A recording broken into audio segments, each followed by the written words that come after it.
She was just 14. She tried drugs for the first time after her mum gave her speed, pretending it was sherbet. Well, in their first joint television interview, Kerry and her mum, Sue, join us now. Good morning to you. This is Very brave of you to do this interview, actually. Very brave and very scary. Do you feel scared? Yes, because obviously it's not a nice thing what I done, and it's embarrassing. It was silly. It was dangerous.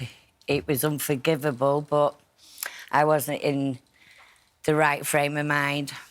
I can only say I was off my head, and when I'd done it, I worked in a pub, and I thought it'd be fun. She was my mate, not my daughter, and it was totally wrong. So when you see what happened, you're being very honest, when you see what happened to your daughter subsequently and the problems that she's had with drugs, with addiction and so on, I mean, you must feel a lot of guilt as her mother. Yes. I know both of you have come through to a different place together, which is why you're able to do this interview. 10 years next year. But what did you, when she went off the rails, Kerry, how did you feel? I was scared for her. Mother? I was scared for her, really scared.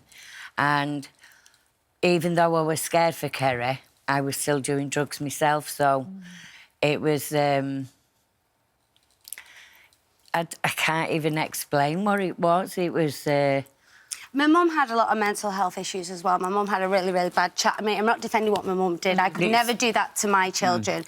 But I broke the cycle. My mum had a terrible upbringing. My mum had a manic depressive, which they now call bipolar.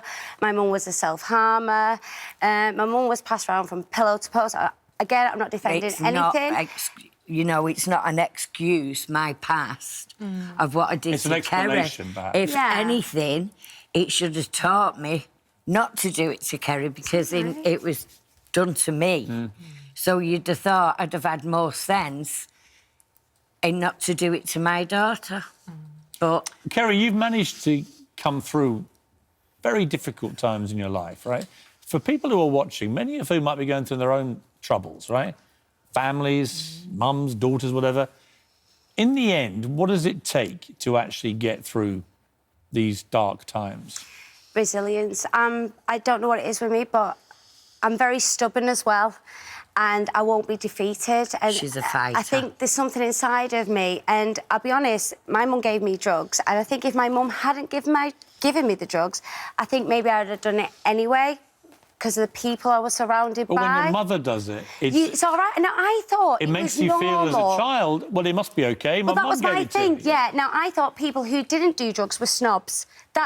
That's how it was for me. I didn't know any better. When you were 14 and your mum gave you what you thought was sherbet, what effect did it have on you? I mean, I talk anyway as it is, and I was living with my foster parents at the time. I remember going home and lying in my bed thinking, oh, my God, I can't go to sleep. But everybody we was with in the pub was having such a wonderful time, and for me, I wanted to be a part of that. So it became my normality. At weekends, I would get my pocket money. Was that the first time you'd ever tried drugs? Yeah, I never touched drugs before in my life. And what happened afterwards? Did you just want to carry on? It was a continuous thing. It was something that I did with my mum then. It was almost getting my mum's approval of love. It was like that was our little thing that we did together, and then I went on to cocaine, which it wasn't my mum who gave me that. At what age were you on cocaine? 17, I think, the first time I tried that. And, and it kind of spiralled out of control from there on, really. Do you think... So you describe, and you both do, the fact that you were friends rather than... I was the mum. Right. I was the mum and my mum was the daughter. I always looked after my mum. There was something inside of me from such a really young age, and this is why I won't change anything from my past. And I always say to my mum, you know, own it, which is what I've done. Now, I've made mistakes in my life. Luckily enough, my children have never witnessed anything, but I'll own my mistakes, and that's what so many people don't do. I'm not going to play a victim. I'm a survivor. I will take responsibility for what has happened, because no one forced me to do anything, and it went out of control, but I have to take some kind of responsibility, own it, learn from it, and move on. And going through what I've gone through, what both of us have gone through, more so for myself, it's made me who I am today. I'm not saying it was right what happened. One of the things that you've had to deal with in your life, you've had periods where you've been very overweight, and you talk very honestly about that. This issue about the Cosmopolitan cover with this £300 model on the cover, what do you think of that? Someone who's been, I mean, you were nowhere near £300. I think the heaviest you said you got to was about 170. But notwithstanding that, what do you think about Cosmo effectively celebrating? I know I do a lot of selfies about my six-pack, but for me, it's about health.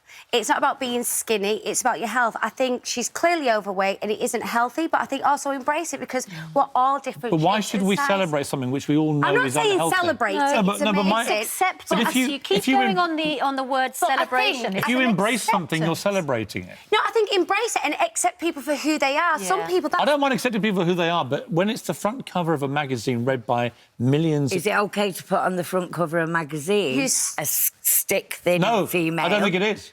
No, and I've said... So what is the right way? Is the right... Exactly. I think what is normal? Well, what is average? What is normal? Well, I think not £300 and not 4 stone. But we also have right? a massive issue in this country with mental health and people constantly fighting themselves over the state of their bodies. 100%. I used to be 4 stone, believe it or not. My mum had anorexia. Oh, my goodness. And I've put weight on now through medication, what I'm on, and illnesses, not through my own fault. No, my mum was sectioned and she was 7.5 stone. Right. There's a million different reasons why people are the weight they are. When we say that, always within this. when we say we should embrace these covers, it's fine. But actually, what you're doing is promoting it.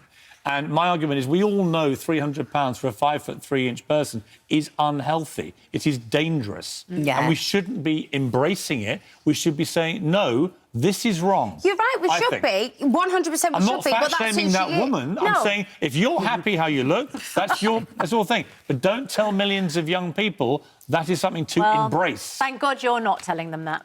Sue and Kerry, it's absolutely fantastic to see you this morning. We really appreciate it. Am I the right figure now, though? Yeah, does you look Kerry hot, pass Kerry. your Thanks, you look hot. Yeah. Call me.